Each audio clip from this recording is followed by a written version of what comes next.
All right, so we're back with yet another super thrilling episode of V8 Radio. I'm Kevin Oeste, joined, of course, by Mr. Mike Q-Ball Clarke. I am so thrilled to be here. I can tell. Well, last time you were riveted, so... I riveted? Yeah, I just got unriveted. Now I'm thrilled. Yes. Well, I'd be thrilled to be unriveted myself. Yeah, absolutely. Absolutely. It's part of the challenge, is coming up with a different adjective to describe how exciting this operation really is each time. It's not difficult because it's everything, right? It is what it is, as they say. Mm-hmm. So what's the latest on your end, man? Oh, well, I did have a bit of an update. I didn't mention it on our last broadcast, but I spoke to my machinist a couple weeks ago. I called him up, and he's he made some progress. He realized that the pistons that he did get delivered were not, in fact, the correct ones, so he has to reorder them. Mm-hmm. So that's the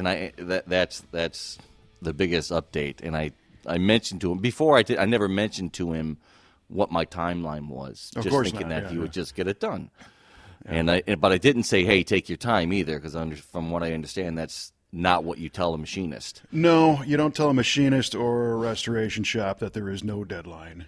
Right. So, but I did tell him, I said, the Hot Rod Power Tour is coming up. I would really love to be able to drive my car to a few stops, and that's what I'm aiming for. He says, okay, I got you. We'll work on that. So, all right. So the GTO engine is creeping forward now. It's lurching ever so slightly, like at a glacial pace. We have verified we have the wrong stuff. Yes, exactly. And we have verified that. So has the order been placed, for the... It has. Well, that day when I talked to him, after we got off the phone, he placed it. So. All right. But again, it's a special order piston, so who knows how long it's going to take to come.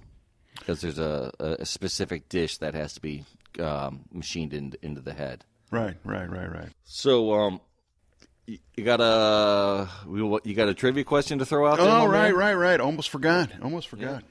I was so busy trying to come up with an adjective for how exciting the show is that I almost forgot the trivia question. So you want me to go first, is what you're saying? Yeah, you go first this time. All right.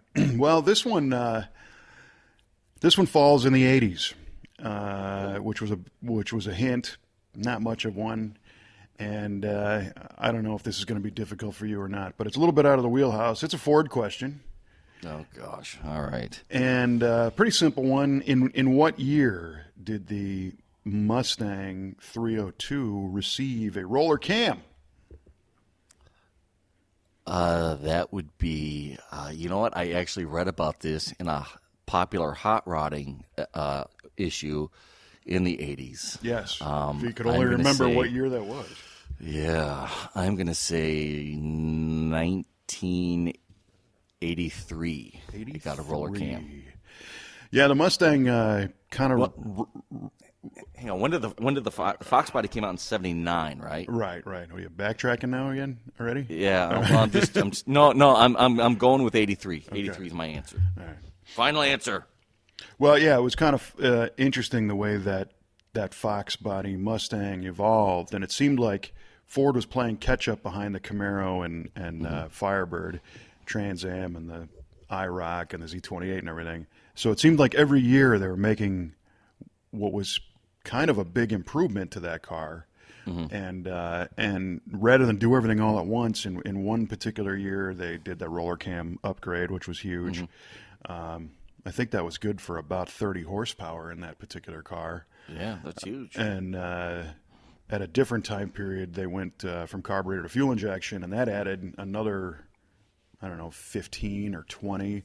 But even so, at the height of that car's popularity, or I guess in the decade of the 80s, it was only a 225 horsepower car. Yeah. But it's a great example of something that had power when it needed it. It made enough torque anywhere you wanted it to where it actually performed well and felt great to drive. I mean, I had an 86 50 GT car with a 5-speed. Nice. Yeah, it was a convertible I bought when I was in California. One of the people I worked with. Did you have a mullet with that and everything?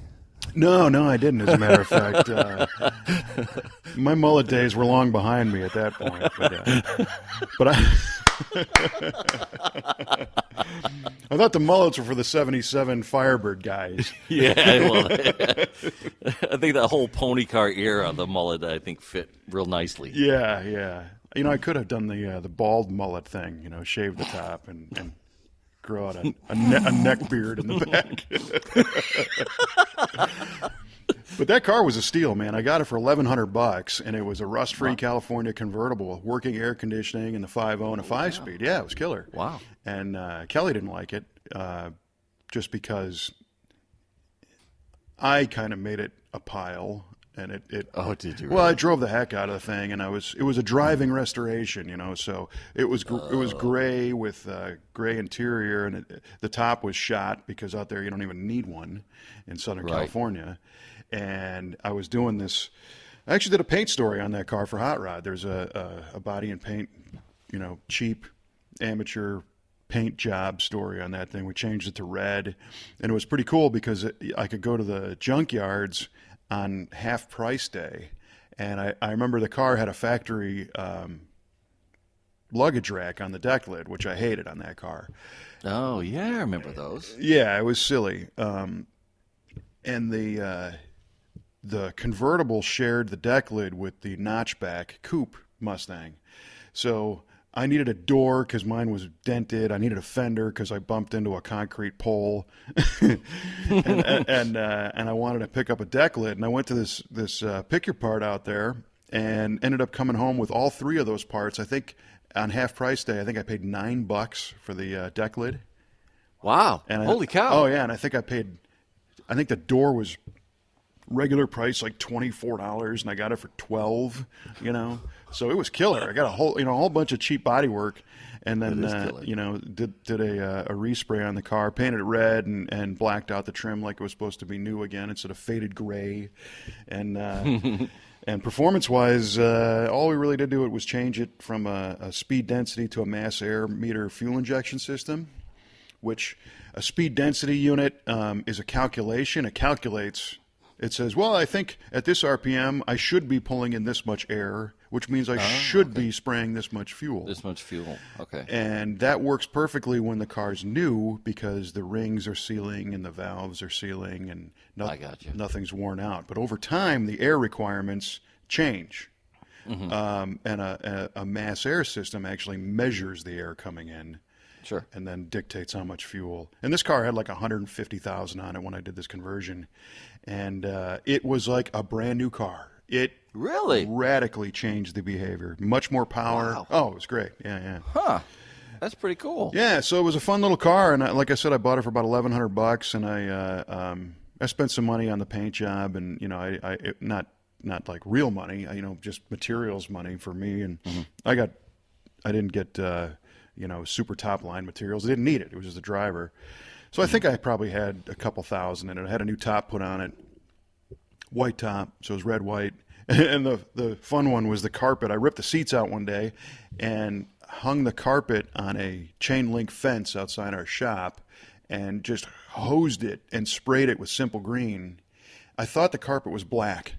And the stuff that ran out of this thing while hanging on the fence on the ground, it had to have been toxic. It was just this nasty black tar.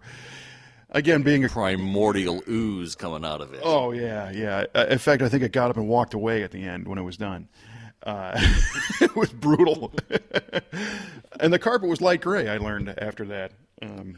Whoa! So that was a cheap tip. If you want to clean the car, take the carpet out, hang it on a fence, and I have a foam gun that attaches to the hose, and you fill the hopper there with simple green, and then just spray it and let it soak. So cheap and easy interior job. And I ended up selling the car to some guy in Texas for like close to $4,000 when it was done. Get out of town. Yeah. It's a good car. Wow, that's a nice investment. Yeah, right. So anyway, that's my trivia question. What year for the roller cam? You say 83. I will note that. All right. And I think it was 85, but I'm sticking with 83. oh, sure, yeah. I think it was 80. Oh, I'm just saying. I'm going to stick with my answer. All right, man of integrity. I'm a man of my word. There you go. I'm not backtracking, but I think I'm wrong. But I think it's really going to be 85. 19. But I digress. 3. All right. Well, what's your question that I can get wrong this week? All right. I did have kind of a softball Rochester Quadrajet question, but I decided to let go of that one for something a little bit better. In 1967, if a person were to walk into the showroom and buy a 1967 Camaro, how many engine choices did they have to choose from? That's a good question. So we had the 256 cylinder. We had a 302. We had a 327. Are we talking different power levels of each one, too, or just displacement? just displacement. 302, 327, 256 cylinder, and a big block. I'm not sure. I think it was 3. Is that your final answer? I'm going to get barbecued for this, but I don't think the 396 was available in a 67 right out of the box. Yeah, why not? I'll just say 3. That's fine. 3. Yeah. All right. I will notate that in my notes. 3. That, Mr. Oeste. Yeah, that's cruel because that's something that I'm supposed to know right off the top of my head. That just hurt some business, buddy. Yeah. Nice. All right. So what else is going on in the shop today? I will caveat that. Or this week, rather. I will caveat to say that it would be the big block 396 also if it was available in 67, which you don't see. So, and I'm resisting. I'm not looking this up. I'm just going to ride this one out. Yeah, taking a little time. I see your fingers tapping the keyboard. Yeah, it's not looking that up though. I'll take my lumps on that one. Don't get me wrong. That's a good one. Mm-hmm. I'll tell you my Rochester question because this is too easy. I'll never use this because of the incredible demand of the Rochester Quadrajet in GM cars. They had to outsource manufacturing to another company. What was that company? You got to be kidding me. Well, I think Carter was building them for a while. Yeah, it was Carter. And I also know that those were branded as Motorcraft. Yeah. And I think they were branded. They had a Rochester by Carter on the body. Yeah. That's how you could tell if it was a Rochester Carter built Quadrajet. Yeah. Well, and again, Quadrajet by Carter. Yeah, that's what it would say. They also ended up in some Ford cars as well. And I know some of the Mustangs, and I think some of the truck applications might have had a Rochester Quadrajet, but it had an Autolite part number on it, or a Motorcraft part number on it. Yeah. You're right. That's right. Oh, the cobwebs are getting cleared out of here now. Now, Good. could you imagine if you had a Motorcraft Quadrajet Rochester by Carter? Yeah. That's quite a mongrel there, isn't it? Yeah, right. That's probably why they went to fuel injection. They just couldn't fit all that on the yeah, exactly. They ran out of room on the body. On the carb body. Well, it's kind of funny how different manufacturers would use each other's parts. I know GM had the Dearborn 3-speed in some of their cars as well. I know my 66 Le Mans had a Dearborn 3-speed on the floor when I had it. Yeah. Well, kind of interesting stuff. Yeah, there is a lot of cross-pollination. The Saginaw power steering pumps ended up in a lot of multi-make stuff. And in the 80s and 90s, the Rolls-Royce, it's a trivia question, but I'll give it up. The Rolls-Royces used turbo 400s. Is that right? Yeah, the big Rolls-Royce. I did not know that. Oh, you would have melted my mind with that one. Darn it. Dang it. Yeah, well. Oh, that was a good. I never knew that at all. I mean, it's a great transmission, heavy car, big power. It's perfect. They also, I'll give up one more, but we're not ever going to go into Rolls-Royce territory on this show. The AC systems were frigid air, so they had A6 GM frigid air compressors on them, and No kidding. yeah. So they shifted and they cooled the occupants well. I can't say much about the rest of the car, but Yeah, that's for sure. It's a great AC system. I know my GTO is a factory air car. When it was running, that air was kicking hard. Oh yeah, I loved it. Well, so you asked what was going on in the shop. Yep. The shop is very busy, which is great. Lots of cool projects going on. We have one that's a Pontiac, kind of a boomerang project that we started and had to stop on and got back into just because our customer had some unforeseen delays, which really sucked. He got sick, which was just a bummer. Yeah. But he's doing far better now. He's doing great now. Good. And Good it's a 78 Trans Am SE Bandit car. All right. That he brought in last year to do an EFI swap, an overdrive transmission, and a gear because he's going to run this on the Snowman's Run. And he had done the Snowman's Run many times before and always came home on a trailer. Oh, no. With different cars.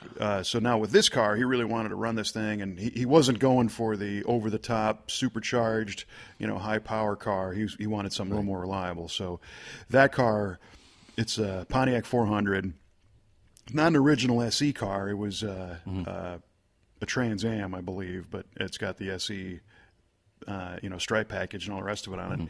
And that's the one that we did the fuel injection swap on. We did a fast, easy EFI system on it. We did a 204R overdrive, and the oil pan gasket was leaking, and he said, can you take a look at that? So we pulled the oil pan and found a whole bunch of shavings in the bottom of the pan. Oh, yeah. I remember you talking about that car before. Yeah. Which was a real letdown. But today, so we did a kind of a quick engine freshen up and had that one redone. Guys got it all back together now, and it runs and drives great. And getting back to AC, it's a factory air car that we're kind of tuning up the AC on, doing a conversion on it, and making it nice and comfy. And our mission for this one is he wants taken on that Snowman's Run, which is at the end of June this year down in Georgia. And that particular run, I don't know if you know. I've heard of it, but I'm assuming it's going from like Texarkana to Georgia or something. Yeah, originally there was the Bandit Run, which kind of did that run, and then the Bandit Run kind of grew and went in a direction, and the Snowman's Run started, and the guy that is behind the Snowman's Run actually has the semi. He's got the rig, with the mural on the side and everything. And this year, I think the two of them are converging together. The Snowman's Run, I believe, it's not really a big run this year. It's more of an event that is doing a bunch of different things in the Atlanta area over the course of a week or something. And they this is the 40th anniversary of Smokey and the Bandit, so they're going to be showing that somewhere down there, and everybody's going to have a good time. Wow, but 40th anniversary. Geez, I feel old now. Yeah, right. I remember when it came out. I know, me too. Yeah, I do too. But so he needs to drive that car from where we are, kind of in the St. Louis area, down to Atlanta and back, and participate in all these events reliably without any problems. So I'm glad that we know this, and that we can make sure that this car is tuned up and ready to rock. So we're probably going to I told him, I said, I want no less than 500 miles on this car when it leaves our shop, so that we can make sure everything is happy and functioning and good oil pressure and all the rest. So, yeah. So it was cool to see that one come back in, because that means it's getting ready. That's awesome. Yeah. Now on the flip side, in my own personal shop at home here in the garage, I'm in a battle, and not really an awful one, but I had I've got two broken cars now, so I feel your pain. No. Yeah. The Riv, my 70 Buick, is demonstrating signs of transmission failure. No. As we just talked up how great a Turbo 400 is. I didn't say they were indestructible, No, but they're really good. Nothing against this personal or against that transmission, but it shifts from 1 to 2 okay, 2 to 3 was getting later and later and slipperier and slipperier, and my first thought was that the vacuum modulator was going, because it's an original car, it's 30,400 miles on it now, so I thought it can't be a bad transmission already. I mean, it's only been 47 years, A mere pittance, right? In the grand scheme of things. So it was time for a transmission fluid change, which could have been the original juice in that one. Ooh, yeah. That probably was. And my approach on that was when I bought the car a year and a half ago. It shifted fine, so I didn't screw with it. So maybe it was if it ain't broke, my mistake to not just go ahead and change that right away. Mm-hmm. So a vacuum modulator is this thing that controls a valve inside the transmission, and when you make engine vacuum is something that a lot of people get inverted. When the throttle blades are closed on the engine, the pistons, as they pull down, are starving for air. They're sucking air in, and when you step on the gas, the throttle opens and allows that engine to breathe, so the vacuum level actually goes down. So your engine vacuum is highest when the throttle is closed. Mm-hmm. So they've created all these little mechanisms to capitalize on that source of vacuum. And the first thing you check is to make sure you don't have any vacuum leaks. And I found a bunch of those, which was good. So I replaced all the hoses and found my carburetor was sucking air all through the sides and everything, and everywhere except where it's supposed to. Yeah, totally. So I'm like, oh well, that'll be an easy fix, and I go drive it and it's still slipping. So then I put a new modulator in it, and after I changed the fluid, and that didn't do it. So then the other thing that's kind of an easy fix on those is the governor, and the governor is a deal that's got a centrifugal weight mechanism, and as you accelerate, it controls the shifting action. It has the final say on when this thing shifts. And I took the governor out and cleaned it all out, and it was fine. And I put it back in, and we're still there. So I'm going down that road, and the last couple steps are, when I changed the vacuum modulator, I didn't pull the actual vacuum valve out of the transmission, so it still might be stuck in there to where the modulator can't fix it, can't control it. So fingers are crossed on that one, because that's easy. Oh, boy. Yeah. Otherwise, it's change the transmission time, rebuild this one, and if I'm going to pull it and rebuild it, I might as well put an overdrive in the car. Well, why not? Yeah. Why not? Might as well. Which means we go down the road of this thing being apart for 9 years.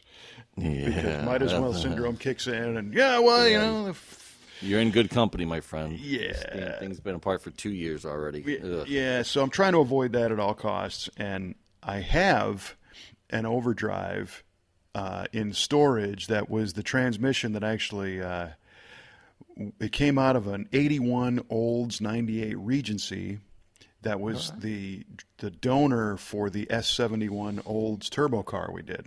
Right. That Regency was a diesel Oldsmobile, and it had a great block, and we used that block to build that S71 Cutlass. Okay. But the transmission is a 204R, which is a mechanically shifted, meaning non-electronic overdrive that has a Buick, Olds, Pontiac, and Chevrolet bolt pattern on the back. Oh, winner, chicken dinner. Yeah, and it's about the same length as a Turbo 400. Yeah. That 200 is a great swap for those older cars. Yeah. So just got to make sure it's strong enough. And there's the Grand National version was the one to have, and companies make beef up parts. And again, this isn't a race car, and it was strong enough to haul around probably a 5,000 pound Olds 98, right? Yeah. So that's my thinking there. And if I'm going to pay to rebuild one, because I'm not an automatic transmission guy. I might as well pay to do that one, other than the regular 400. So that's the one broken car. The other one is the Galaxy developed a bit of an axle seal leak, and I had just put a bearing on this thing, and I say just. It was only 2 years ago, but I just put this bearing on. Well, I mean, it should still be running. It should still be sealing after 2 years, I think. Right, and the chronology of miles isn't very many. You know, it's probably got 5,000 miles on this bearing, if that, 2,000 maybe. So I thought, oh yeah, no problem. I'll just pull this thing out and take a look at it. And well, it turns out that the bearing, if you can envision, it's a ball bearing, wheel bearing, not a taper roller bearing. And, Sure. and on both sides of the bearing is a pressed-in little plastic kind of seal. It's not really a typical seal, but it's a plastic cover that kept the grease inside the bearing. Well, that decided to leave the bearing housing and drip the grease out. And that, okay, no big deal. So I'm thinking I probably should press on a new bearing, but it is a brand new bearing basically, and that means take the car down to the shop or pull the axle and go to the shop and do all that stuff. So I kind of whipped up a little bit of a quick fix I was able to snap that plastic thing back in, and I used some of the yellow 3M, as we call it, Gorilla Snot, the 3M gasket glue that you can never get off, So No. I put some of that stuff on there and put it all back together. Well, in my haste, this car has a disc brake conversion on the back that we did, almost 20 years ago, and part of that disc brake conversion involves some wheel spacers. To stand the wheel off the rotor a hair. Okay. And I, like a bonehead, and I will admit my mistake, instead of doing rotor wheel space wheel, I put wheel spacer rotor wheel. Oh. And which ends up putting the caliper in kind of a funk on the rotor, but it goes together smoothly because it's a floating caliper. So the caliper, and the caliper was opened. The pads were spaced apart far enough that it didn't feel like a big bind or anything. Oh, okay, I'm with you. Yes, I'm with you now. So I was able to bolt the caliper back on the rotor, and put everything together, and drove it around the block, and it's squealing like nuts. It sounds like brakes are failing, so put it back, put it up on the jack stands, walk away from it, and come back. This is a 3-week project at this point. Oh boy! The second weekend, I go back and tear it all apart. Well, it should have been a 5-minute fix. Should have been take the wheel off, rearrange caliper, rotor, spacer, put the wheel back on. But no, a wheel stud decides to spin in the axle flange. Oh man! So now I'm spinning this. I got an impact wrench that I was just cracking the nuts loose with, and it's just like zzz, and I'm like, that is not a good sound. No. Which means, brother. So how do you? I know how to do this and cause great harm to everything. Oh. I could get a grinder in there and mess up my freshly restored wheels, and but I didn't want to do that. So the short version of the end was, luckily being a disc brake car, I was able to get hardware and wrenches on the backside to where I could take apart the brakes and fish the axle out, still bolted to the wheel. Wow. And put the wheel, tire, and axle assembly on my workbench, and get a Dremel tool down inside the backside of the rotor and carve out the wheel stud and separate it. And luckily, the stud itself, it's got knurls on it, and it did its job, and those gave way, and it didn't open up the axle hole. So okay, good. I had another wheel stud, coincidentally, because that's a whole nother story, but I was able to press another one back in, and that seems to have solved that problem, and now it's all back together. I still got to do a test drive, but the moral of this particular story is, I need to learn to take my own advice, because for a long time I've been putting together kind of a process on how to enjoy this stuff more, rather than just be forced into, this darn car, and I got to fix this thing now, and it sucks. You're right. Because it's kind of silly when we look at these things as our hobby or our passion that we like to do, and then just hate doing some of this stuff so much. Yeah.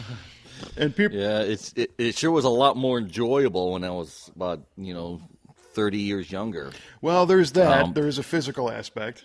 Yeah, sometimes having to crawl under the dash sometimes with his front seat still in there, you kind of think about how badly you really need to do that. Like, oh, man, I really don't want to contort myself under there again. And it's so uncomfortable at times. And, right, exactly. And the other thing, too, is that we are talking about working on an enthusiast car and not a repair.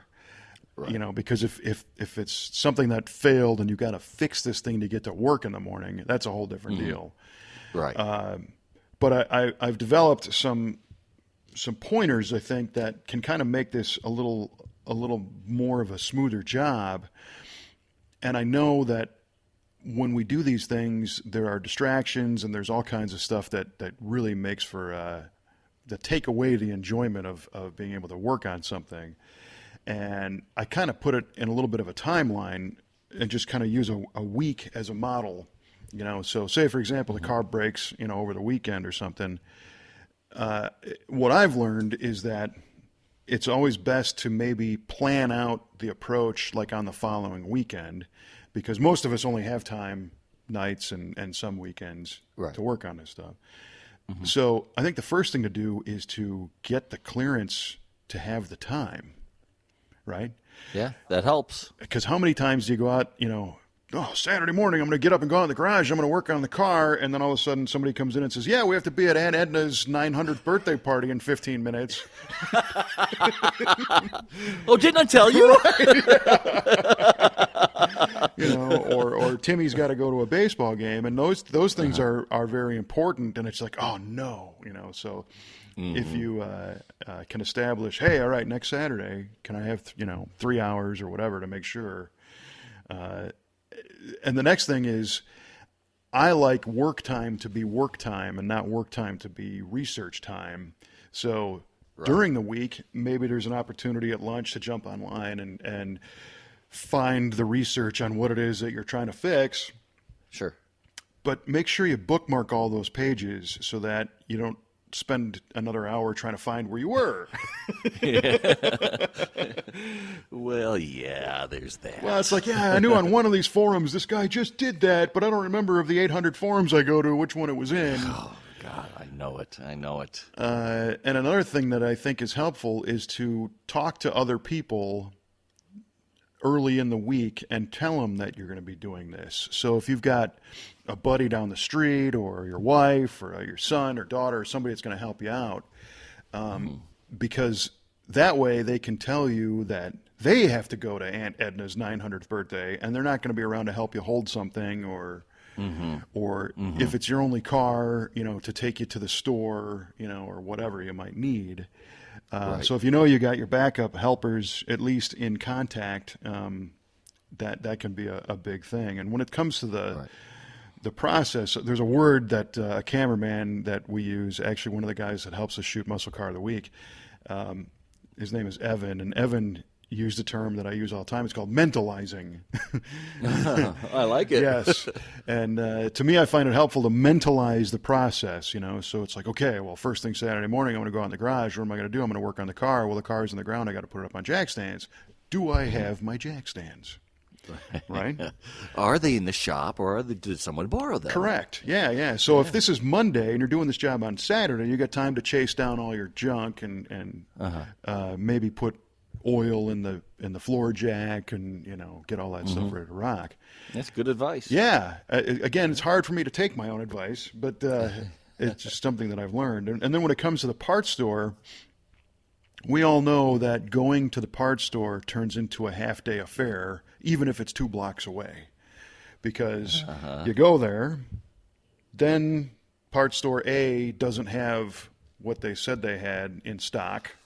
And it's got it can be here at 11 from our East Kalamazoo store, or whatever.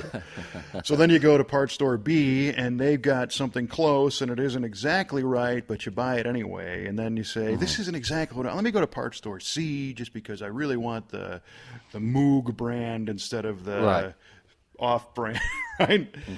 Oh, and then I'm hungry. It's lunchtime, so let's go to lunch. Well, if we're going to go to lunch, let's call Dave and have Dave meet us out for a cheeseburger, and then Dave's got to go somewhere. And next thing you know, your day's done. right? Yeah. Well, I mean, to that, getting back to the parts store A, B, and C, I mean, because these enthusiast cars we're working on are, maybe 40 plus years old, parts store A, B, and C may not even have these parts that we're looking for. They could be something that you can only get through mail order through an aftermarket enthusiast site like a Performance Years or an Ames or a OPGI or any of those guys, and you're going to have to mail order it, and maybe it's going to take 3 or 4 days to get there. So you got to get your ducks in a row, like you said, get everything together on Monday before you're going to work on this stuff on the weekend, and do your research. And hey, I got to order this, Johnson rod. I can only get through Ames, and it's going to take 3 days to get here. I better get on it. Absolutely. You know what I mean? Yeah. And in the case of this Galaxy, I was lucky that I didn't have to destroy anything, because these caliper brackets, I think it's a stainless steel brake kit. And if I bent one or something, who knows how long that would have taken to order and get one in. Right. Yeah, like you said, it was 20 years ago you did that. Who knows if they even manufacture that And the truth is, after looking it up, I can't even get this exact kit. So that would have been, that would have been devastating. Let's now redo the whole brake system under pressure, not the way that I really might want to. Yeah. There's all that stuff. And then what we've also learned is that the parts store, I've learned to, and the parts stores, the local guys don't like me that much for doing this, but it is very helpful. Have them get or buy as well the ancillary parts that are around whatever it is that you're doing. So if you're doing an alternator, maybe get another plastic pigtail connector that connects to the alternator. Because you might take yours out, and being 45 years old, it might break the tab, or it might be cracked, right? And you can get just turn into dust. Exactly. So, extra seals or bearings or fittings or hoses or wiring pigtails, you might not use it, but it's going to reduce your chances of having to go back to the parts store again and then order something and wait another week. So take a survey of whatever it is you're working on and say, hey, I think there's a gasket there or a seal. And even if you might not be getting that far into it, all of them will take it back. You can return all the stuff that you don't use or put on a shelf or eBay or whatever. And then it's also time to take an inventory of what you got in the shop. Hand cleaner, you got enough hand cleaner and shop towels. Brake cleaner around here is like water. It's like it's like an essential of life. I believe it. Sure. Stuff really works. It takes a lot of gunk off. Use it on everything. So yep. I tend to always pick up at least 3 or 4 cans if I got a project or not, just to have it. Because how it is. You're halfway through it and you go, oh man, now I get. Yeah, your hands are black. If you don't have any gloves or whatever, your hands are all greasy and you're just look like you just came out of a burning building, for crying out loud, and then you got to get in your car, and then you got to go to the parts store looking like this. Yeah, right. Make sure you got some kind of spill cleanup materials. That's always an afterthought. And then you're playing hockey to get the cat turds out of the box to find some clean litter to go dump. Sorry, kitty, I just need to borrow this. Yeah, you have to hold it, man, or go outside or something. Oh, that's perfect. Well, what's worse is when you find the cat doing his business under your car. Spreading that crap everywhere. Yeah, here you go. And then, other fluids and stuff, in this case, I happen to have a bottle of 75 W90 gear oil to be able to top off my rear axle because in my process of trying to get that axle out with the wheel on it, I actually had to articulate the rear end and point the axle tube downward just so the tire would clear the wheel well to get it out, which meant I dumped half the fluid out of the rear end, which was unanticipated. Daggone it. Yeah, right. And then there's, of course, we touched a little bit on the jack stands, the tools. Is there a tool that, check your own inventory, like you said before, make sure that, everything that's been loaned out is returned. But do you have to buy something? Can you rent something from the parts store? a puller or some kind of a compressor or something. Make sure you got all that. Make sure you have enough light as we age gracefully. Let there be light. Yeah. I've learned that it's kind of a neat thing. These LED regular home light bulbs that look like just a regular incandescent bulb you put in a lamp. Right. These things are awesome. Now you can get LED ones that don't make any heat. Oh, that's nice. Yeah, they make a ton more light. You can drop them and they don't go out and they don't break. They're not glass. Oh, that's nice. They're only. I've been using compact fluorescents in my drop lights, and they're okay.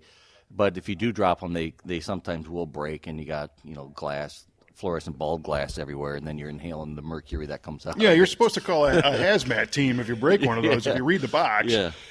Yeah. So So I know what I'm supposed to do, Kevin. yeah. Well, this whole episode is what I'm supposed to do, also. Yeah. So shut up. Well, that's part of the reason I got away from those. Once I discovered the LEDs, I'm putting those things everywhere. So yeah, those are cool. That's a great idea. I think I'm going to start doing that. Yeah. And then little stuff, clamps and mechanics wire. Make sure you have enough of that junk, because if you're doing this by yourself, you can't say, hey, hold this for a minute. Hold this caliper while I do this, wire it up. Yeah. Honey, can you come here? I need your help. Yeah, right, exactly. No. And Edna's birthday cake, she's making it. Right, so. right. Another trick that I've learned is to wear a pocketed shirt and keep the cell phone in the pocket. And this way, never thought of that. Yeah, if somebody calls, it's right there, or God forbid something happens to you, you don't have to crawl out from somewhere to try and reach a phone if you get hurt. That's a good point too. Yeah, absolutely. And I'm kind of a geek about this stuff, and I like to take pictures, along the way. And that's just another thing, not just because I like to take pictures and put them on websites and stuff, but if it's together, take a picture of it now.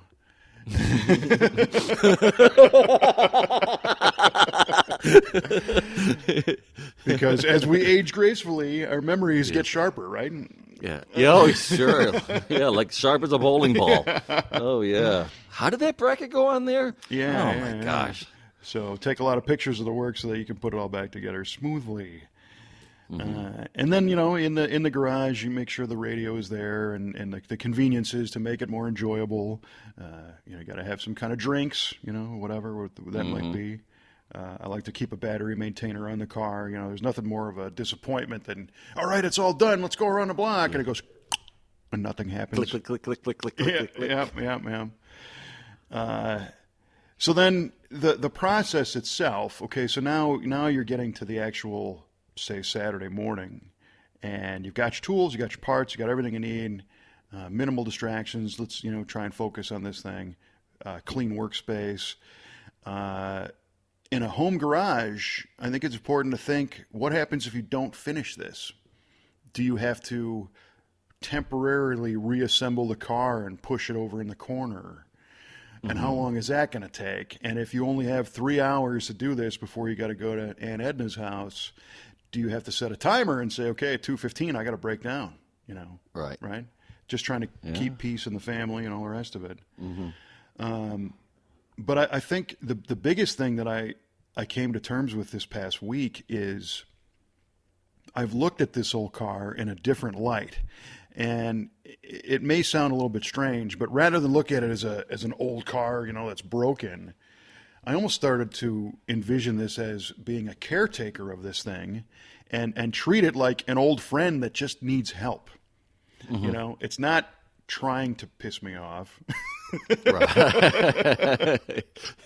It can't help it. Yeah, it just needs It's old. It needs a hand, man. Help me out here. Help me get back on the road out in the sun where I want to be. And when I took that mentality, it's like, oh, well, yeah, I'll help you. Let me put another 15 minutes into this, and I think I can get it. And then we'll all have a better experience. And that's kind of what it was all about. So, I think that's a good way to think about it. I think about that as I kind of think along those lines. I mean, barring any catastrophic incident, that car's going to be here probably after I'm gone, and somebody else is going to be taking care of it, hopefully. And, you can't take any of this stuff with you, and not to be macabre, but none of us are getting out of this thing alive, and all of our stuff is going to be here when we're gone, as long as we take good care of it now, and somebody else will enjoy it in the next generation, maybe your kids or a friend that somebody ends up with all your stuff. I got when my in-laws moved, my father-in-law was a mechanic for a lot of years and a carpenter, and they couldn't take all their stuff with them. So he said, Mike, just take whatever you want. The rest is going to get pitched. So I got all of his old toolbox, all of his old tools, and a lot of his carpentry stuff. And, I still think of it as his stuff, and I'm just taking care of it. I'm just a caretaker for all this cool stuff. I get to use it and do what I need to do with it. And if he ever needs any of the stuff, I'm like, it's your stuff. Come and get it, whenever you need it. I'm just kind of holding it for you whenever you want it again. So that's how I think of that. And it's kind of along those same lines you were just talking about. Yeah, and hopefully, not to sound, new age or anything, but maybe you channel a little bit of his existence through the use of those tools, and maybe it helps the job go better. Who knows? Yeah, I mean, some of those tools are really oddball things that I've never seen before, and whenever he'd come by, I'd say, "Hey, Jack, what the heck is this for?" He's like, "Oh, that's for pulling lifters out of a Chrysler engine." I'm like, "You got to be kidding me!" Yeah. He's like, "No, they grab there's a little plunger on here, and you push it, and these little fingers come out, and they grab the little plunger, they grab the lifter body, and it pulls it right out of the lifter bore." I'm like, "Huh? Yeah, who'd have thunk it?" Yeah, that's cool, and it's so great that you can still ask him what that stuff is. Yeah, for sure. Because there's got to be a story about when he had to buy that thing. He was battling some 318 or something that was, killing him.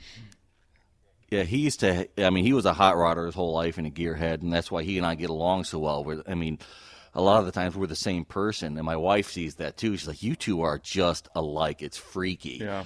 And he would tell. I would take him sometimes to a cruise night, and he'd see a flathead in something, and he would, almost hold court talking about, "Oh, we had this. See this valve? We had this. You turn this valve off, and it would keep the car from getting too hot. Or when it would get too hot, you'd open it up, and it would cool it off more.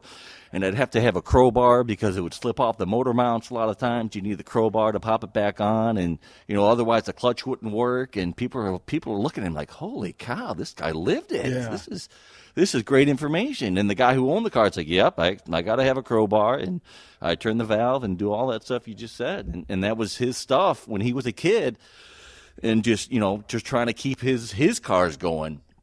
And it's really neat hearing all these stories from somebody from quote back in the day who can tell you all this stuff and pass this information along to you to keep this hobby alive. Yeah, definitely, and again, the credibility of having lived all that.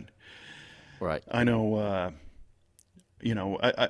So I guess tending to look more at the cars like family members, and not to overly personify them. And this Galaxy came to us. My dad had bought a 62 new back in 62, and he got rid of it and always kicked himself. So in the 90s, I convinced him to get this one. And so the car's been in the family for, almost 25 years, and it ain't going anywhere, like you're saying. No. Oh, yeah. And he and I, at the time, I was, early 20s, late teens, early 20s, and of that age where you butt heads with your dad more than you work side by side. So we didn't spend a whole lot of time working on this car together because I, of course, was always right and was in reality always wrong. And he would point that stuff out. And he was kind of the same way because he was a mechanic in the Air Force from 55 to 59. And hoorah, aim high. Yeah. Well, he used to say he flew a truck. And he actually worked on flathead generators that were powering radio relay stations, which is I guess the modern equivalent would be a cell tower, the power supply in a cell tower, Right. And he would tell me all kinds of stories, the same thing about rebuilding these flathead generators out in the field without any gaskets. and with half the wrong tools and stuff, and making him run just to make him run. And he was lucky that he never served in any time of conflict. But they did drills, and he had to maintain these things and everything else. So, I remember working on cars and trying to go by the book and everything. And he's like, you don't need that. We used to do that without even. You could reuse that gasket if you really need to, or whatever. And I'm looking at him like he's just some old he but in reality, he did it. The same kind of thing. Yeah. So, yeah. They say improvise, adapt, overcome. That's what they taught us in the Air Force. So there you go. Just bottom line is figure it out. That's right. And obviously, if you're doing you're building a nice car, you don't want to just. Right. Yeah, you don't want to hack it together. Right. But somebody who's had the experience and knows, what could happen either way, you can't buy that. So I, try to channel all that stuff through this car. And it's funny because my mission was to make it far more reliable. And it was a 390 4-barrel car originally with a Cruise-O-Matic transmission, which was just a regular non-overdrive automatic. And, of course, we had to rip all that stuff out and go high-tech and do fuel injection and electronic overdrive and everything. And he's like, what the heck is that, And we'll get into the story of how this car kind of came to be in a different time. Right. But it was funny. There was a time period when my parents had this car. Kelly and I got it reliable and drivable, and we delivered it to him in Arizona while we were living in the Midwest. My parents relocated to Arizona, so we gave him his car back to be able to drive around for the winter and go to Dairy Queen and everything else. And he made me write him a cue card, basically. So it's still in the glove box of what this thing is, because it's nice. It wasn't the 390 with the carburetor. So people would say, hey, what do you got under the hood? And be like, oh, hold on a minute. It's a 5.0. Yeah, he'd be like, according to this, it's a 5.8351 Ford HO SVO Sportsman long block. Whatever the hell that is, I don't know. So I don't know. My kid did it. I don't know what the hell it is.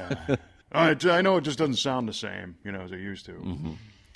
But at least it starts every day, and that's a good thing. Yeah, you're one up on me, my man. Well, hopefully by the end of today it'll actually stop too. So yeah. So my mission today is to finish real time today. Real time today, folks. You heard it here first. Darn brakes figured out again, which I think I'm there, and then hopefully flip over to the Buick and pull that modulator out and free it up. And if it shifts, I'm a happy guy.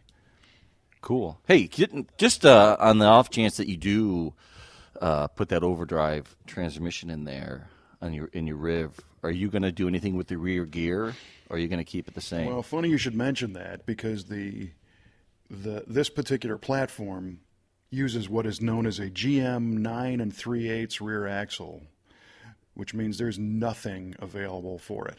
Oh, really? Yeah, you'd have to change the whole rear axle to something else, right? Well, yeah, and the Riv shares the platform with the Tornado and the Eldorado, which are both front-wheel drive. So this is perfect. There's got to be 1,000 of them out there, right? It gets easier and easier the more bolts you turn. So I have already talked to. I've thought long and hard about what would I do if I changed the rear gear, and the reason why you asked that is because with an overdrive, you don't need a highway gear in the back. And you don't want I mean, you'd probably be lugging down the expressway anyway. You'd probably be running too low of an RPM, I would imagine. Yeah, you don't want to be idling on the highway. This is a 307 rear gear. So at 65, 70 miles an hour, it'd probably be about 1,600 RPM. Which is right in the sweet spot. Well, it's actually kind of similar to what the 6-speed cars do. The fuel-injected, late model Camaros and stuff got a similar gear, or at least on the highway. And my saving grace is that it is a Buick 455, which makes just tons and tons of torque at low RPM, so it might not care that much. Yeah, but if I were to change the rear gear, what would I do? And I've got nothing against starting over and doing like a Ford 9-inch style or a Curry or something, but that doesn't really fit the car. So then do I do a 12-bolt it should probably be a GM 12 bolt, to kind of keep some kind of correctness. Sure. I know that a Ford Explorer axle, which is an 8.8, can be had with a 373 gear and disc brakes out of a junkyard for about $300 end to end. And that is a great unknown secret on a lot of those. Oh boy, that's a great buy. And it looks like a GM rear end. It's got a cover on the back, unlike the 9-inch, and most people would never even know. And an 8.8 can be, built to handle any gear you want at any strength level, just like a 9. So, Perfect. So I ended up talking to our friends at Curry, and I said, "Have you guys ever done any first or second generation Riviera rear axles?" And they said, "Yeah, we don't advertise it because nobody makes the mounts, the axle mounts for the control arms." So they said, "Get another one or take the one out of yours and send it to them, and they'll knock the mounts off, and they can build a 12 bolt that would go in." Oh wow. Yes. So that's like Plan Z. We can certainly do that in our shop as well. Right. But, of course, might as well syndrome again. So now we're doing an overdrive. Now you're doing a rear axle. And, it's too. Let's box the rear control arm. Just box the frame. Let's do it all. Yeah. and part of me had thought, well, because everybody has this problem with the first and second generation Rivieras that the rear ends are unique and the parts are not available, I thought, well, maybe this is an opportunity to get the word out there and market some of these things. And how hard could it be to make a run of those mounts that go on the axle and have them all, water jetted or laser cut out or something, and approach a Curry Engineering and say, "Hey, do you want to, I'll help market these because I know the Riv guys." The downside is it's probably a $3,500 rear end, $3,200, $3,000 somewhere around there. Wow. And that crowd just isn't used to spending that kind of money on that kind of an upgrade. The Camaro, that's a lot. The racers, the Camaro guys, the autocross guys, they're more used to that. Right. So you see how a $4 modulator turns into that thought process in my head. Oh, Dick. Come on, modulator. Be the culprit. Yeah. So I will... We'll definitely report our findings if it ends up being the overdrive swap, and I would approach that step by step and do the transmission with a lockup converter because it's a lockup converter, and then drive it and see how it is. There's a yoke's got to change on the drive shaft and just a couple of little things, but that's cool. And if it's lugging too much, then here we go down the road. Here we go. I wanted to get back to something real quick. I know we're kind of running short on time. You were telling a bunch of tips on how to make your experience a better one when you're working on your enthusiast car. When you do spill fluids and you getting back to the kitty litter and you absorb it up there, I learned this tip a while ago, and when I'll absorb the major bit of the fluid, and I'll sweep it up, and then I'll sprinkle a little more on what's left, and I'll take a 2x4 and kind of like scrub the kitty litter in there, and it will get up all that remaining fluid, and you will probably not have any kind of stain left on your floor. Excellent. It really makes a huge difference. I mean, just grind it in there and powder that kitty litter up, and it just sucks up all that remaining fluid that's on there. That's a great idea. That gets into the concrete, yeah. So it's just want to throw that out there. The action of reducing the granule size makes it pick up more off the cracks and stuff. Yeah. Hey, good tip. Yeah, not bad. That's my one good thing I got going for me. I think my cat actually does that. Is that right? I've seen him pounding on something in there in the box. Outstanding. All right, so you asked me to go first on the trivia question, right? I did. All right, so getting back to my notes. The question was, what was the first year for the roller cam in the 5.0 Mustang? And you said 1983, and then you hemmed and hawed and said, but you really meant 85, but you're sticking with 83. I'm sticking with 83. You're a man of integrity. Exactly. Well, you shouldn't be, because it's 85. God dang it! Son of a... dang it. sometimes 85. you had to go with the gut, but yeah. Yeah. And then 86 was the first year for the fuel injection, so it was still carbureted, and then 86 was the next I got step. you. So. God dang it all to heck. And it made a whopping 210 horsepower in 85, but like I said, it felt good. Well, that was good power for the dark days of performance vehicles. Yeah, it sure was. So, all right. My question was, if you were to walk into a Chevrolet showroom in 1967 and build or buy a new Camaro, how many engine choices did you have? I hate this. And Kevin said 3, and that would be incorrect. It's sir. 11 or something, right? Yeah, well, according to my research from 69pace.com, the engine choices were 6 in actuality. And we had the 230 inline 6, the 250 inline 6, the 302, the 327, the 350. 350 was available. Damn. And the 396. Yeah, I'll take it. I wasn't even a brain fart. It was a conscious. I mean, I knew where I was, and I just didn't know it, and I feel bad because I always think that the 350 was later, and the reason why I think that is the 350 SS was later. Oh, I see. And the 302 I knew because the 302 Z28, those are Z28. That's right. 624 made, I think. Something like in that. 67, yeah. And then the 396, of course, that came out in 66 in the big cars, 65 in the Corvette, and the Z16 Chevelle, right, 65. but I wasn't sure that it was available right out of the box in the Camaro, which apparently it was. Well, I mean, this is what my research said. If I'm wrong about that, people, No, feel free I'm not to saying lay a comment on there and let me know. I'm not saying I'm right on it, but these were my thought processes because I get stuff. I do get stuff wrong often, and the damn 230 6-cylinder straight up didn't know. So, yeah, wow, that's okay. It's all right. We both failed on that one. All right. All right. This trivia question thing you came up with is fun. Yeah, fun when you're right. Yeah. Recently, not so much. Well, I'll never come up with a music trivia question ever again. I'll tell you that right now. God, man, I was like a fly walking right into a spider web on that one. Oh, a music one? Yeah, let's have it. Yes. Like a gnat to a neon. Yep, that was awesome. I was watching I did. In fact, I meant to mention that to you today. There was like a gnat to a neon. that was good a stuff. reference from Muscle Car of the Week with that beautiful Corvette that we just featured, the 59 I think it was pretty. Crown Sapphire. Real nice. What a color. Mm-hmm. Interesting color choice, but beautiful car. Beautiful car.